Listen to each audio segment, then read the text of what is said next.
Om Shri Sai Ram, Chapter 5.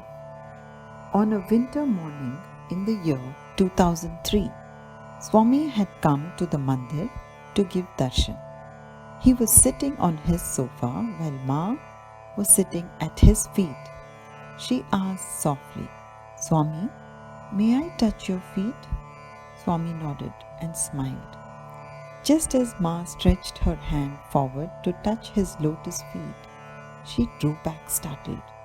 She saw that the big toe of Swami's right foot had grown to an enormous size, and in it she saw stars, planets, men, women, animals, and birds.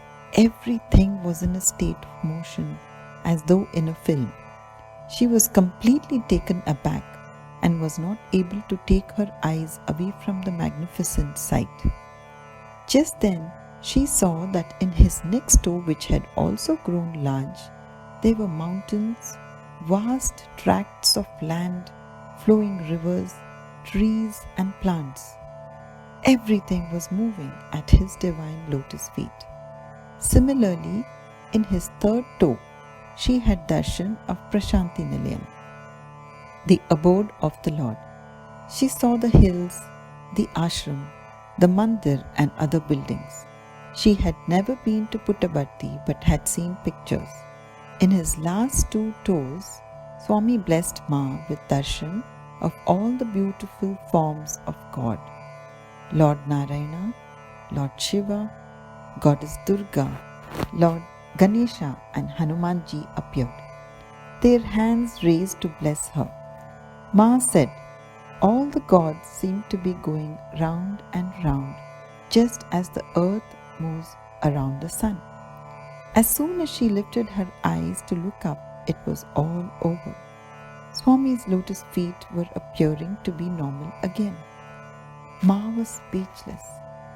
Swami looked at her very sweetly and asked softly, "Darshan kar liya? You had darshan?" Ma says that she did not understand what Swami had shown her and what he meant when he said, "Darshan kar liya?" After a few days, when Swami came to the mandir to give darshan, he said, "My child, I gave you Brahmanda darshan on that day." Ma thought to herself, "How fortunate I am to witness such leelas of God." One day, in the beginning of the year 2004, Swami had come to give darshan in the mandir and he was sitting on his sofa.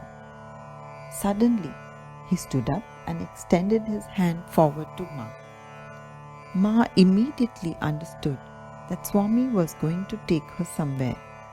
He began to walk towards the door with her by his side.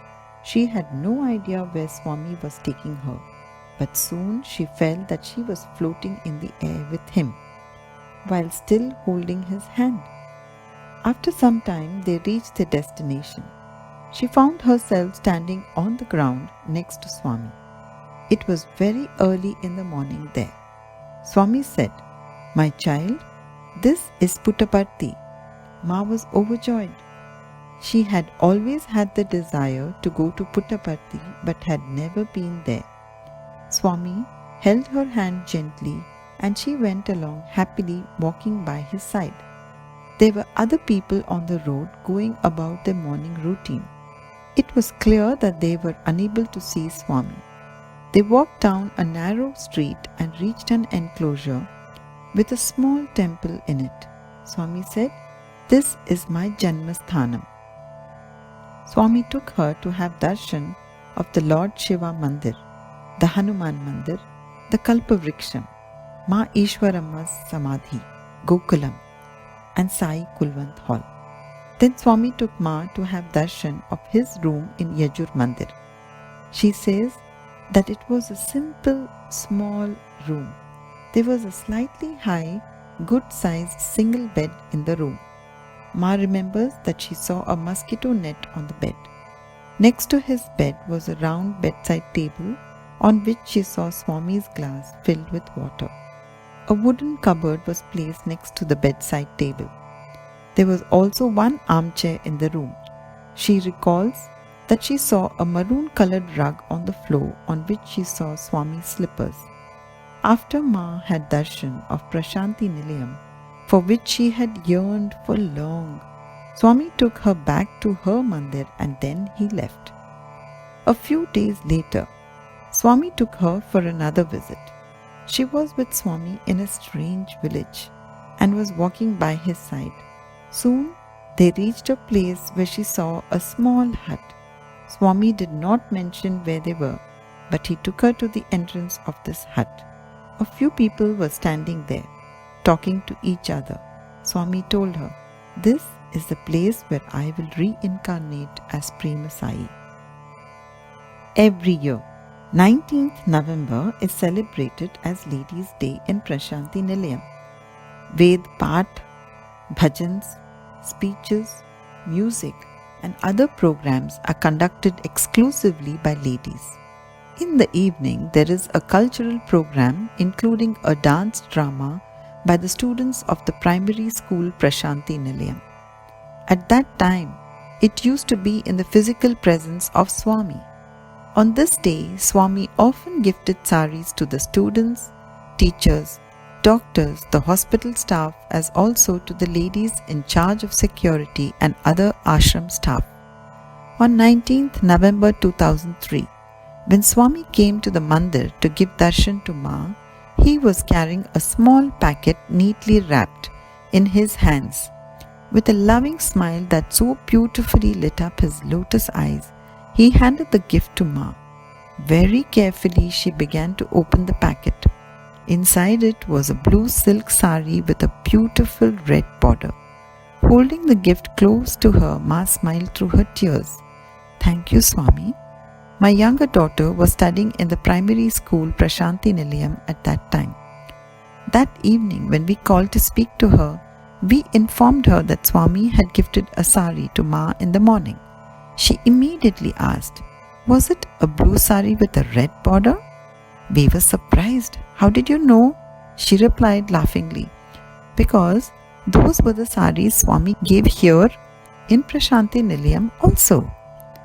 I was very fortunate to be associated with Sai Ma's brother, who accompanied me during our first visit to Sai Nilayam. Our amazement was positively triggered when the box of besan laddus were lavishly blessed with a shower of vibhuti outside the box as well as inside the wrapped and sealed box. Besides, some 9 laddus taken by Swami. When the Sai at Sai Always There project was launched, we took the pre-release pictures of Baba for blessings to Sai Nilayam. On an earlier visit to Sai Nilayam, Baba showered on me a japamala. I was sitting in the mandir at Sai Nilayam and reviewing the video taken, and from the ceiling, this japamala came down on my left shoulder and then fell to the left of where I was sitting. One of my office assistants came to Sai Nilayam with me to place some electrical decorations over there in the temple. He brought a Shirdi Baba statue for blessing. He was dismayed that it was not blessed and he told me, "Sir, abhi tak bless nahi kiya Baba ne." "Sir, Baba has not blessed till now." I looked at the statue and it was blessed with a shower of vibhuti that very instant. My nephew, who is a neurospecialist in USA, also came and visited Sai Nilayam to pay his respects to Sai Ma. My sister also came afterwards and met Sai Ma at Sai Nilayam, conveying to her the gratitude of her son. To me, Sai Nilayam is another home of devotion. I have felt the presence of Baba the way we used to feel his presence in 1985 when he entrusted the mandir painting work in Prashanti Nilayam to me for the 60th birth anniversary. Often I think of the inexplicable miracles that abound there. Once when I was videographing an event in Sai Nilayam, a balloon burst, startling everyone. The balloon was not of high inflation, but it was a small balloon with just enough inflation in it. Its bursting was beyond question, but still it burst as it did with a bang. And the next moment, the cassette player started playing bhajans when there was no cassette in it. Baba evidenced his presence in such profound ways that I salute his omnipresence, always there as everywhere. Satya Sai Charanam Samarpayami. This was shared by Jitendra Shad, New Delhi. In the year 2002, when few devotees used to come for the bhajans at Sai Nilayam, as I sang my favorite bhajan soulfully, lost in devotion, I felt a whisk of air on my face, and to my utter delight saw a silver Durga Ma's locket fall into my lap. The very same year, I was blessed with my second child after a long wait of 9 years. Recently, as we sat for the Ved part conducted by Lata, a devotee, I was mesmerized by Swami's divine presence in the room, as I saw Swami's handkerchief was moving up and down, showing his unmistakable presence, and I was lost in Ananda. And the next moment, to my overwhelming joy, I opened my eyes to see a spatik mala fall in front of me. These experiences gave us a lot of Ananda and brought us closer to Swami. This was shared by Meenu Maniktala, Lucknow. Om Shri Sai Ram.